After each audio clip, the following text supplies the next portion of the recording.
Welcome to the Iowa State Dairy Farm.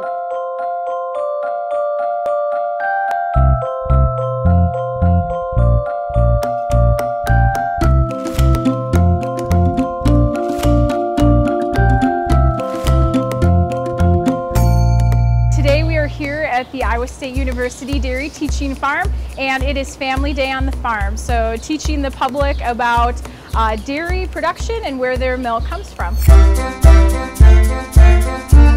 Basically, once people leave here, we want them to understand how we raise cows in a happy, healthy manner, and that we do really take care of them 24/7, 365, and provide the ultimate care for these cows in order to produce for them and their family members a high quality, wholesome, and nutritious product.